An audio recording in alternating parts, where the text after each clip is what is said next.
Hello YouTube and welcome to my second video of my region review series. This video we're going to be reviewing Whitewater Valley.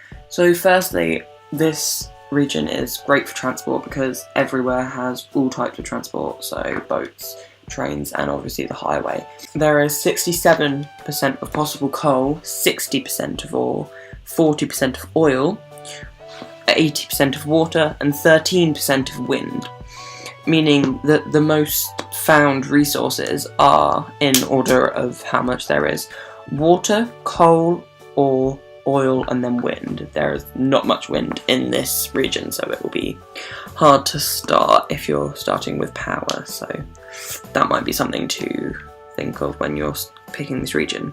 Okay, so Brakeman's Folly, we'll start off with this. It has full ore and it's actually joint top in the amount of ore. Then it has 2 coal and 1 oil, and 2 waters and 1 wind. So this is actually one of the regions that does have wind, which is quite an important thing to think of when you're deciding which region to have.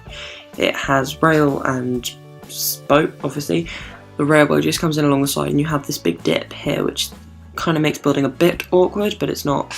It doesn't make it impossible, so it's a great city for if you want to be a mining or drilling city. So our second city is Whitewater Crossing, which has the most coal on the map and is joint with another city that also has most coal.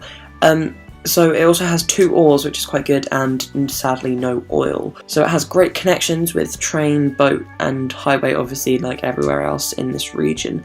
However, it's got this massive plateau, or whatever you want to call it, here, which makes building quite difficult, and then you've got some of your room taken up by water. So it depends, because land in Simcity is limited, obviously, so if you want loads and loads of room to build, this may not be the best city. However, this does also have joint most wind, because obviously Brakeman's Folly and this one are the only 2 with wind.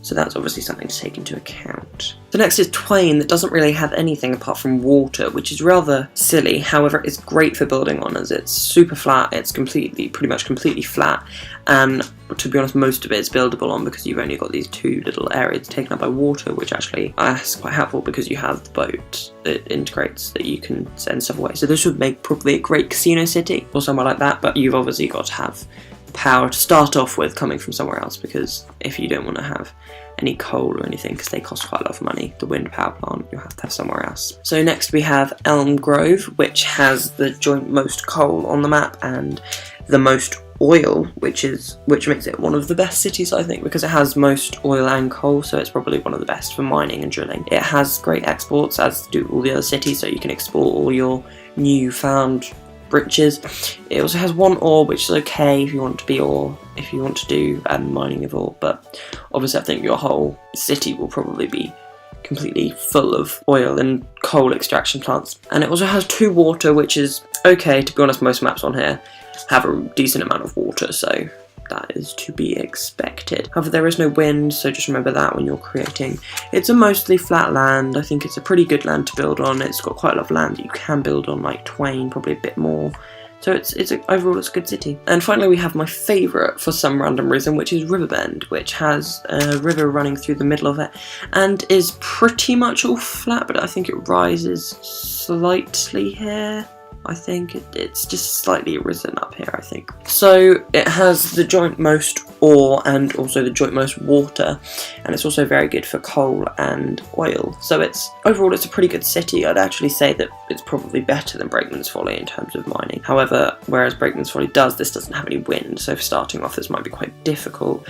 It does have road, boat, as I keep saying, all the cities do. So it's easy to export all your goods. Overall, I really like this region. However, the one thing I would change is maybe more great work sites, because at the moment there's only 1, and there will only be 1 for however long to come, so it's a bit of a shame that they did only incorporate 1 great work site, because it would have been fun to have 2, maybe 3 even, so just so you can work together to create more stuff. So that is my review of Whitewater Valley. Thank you very much for watching.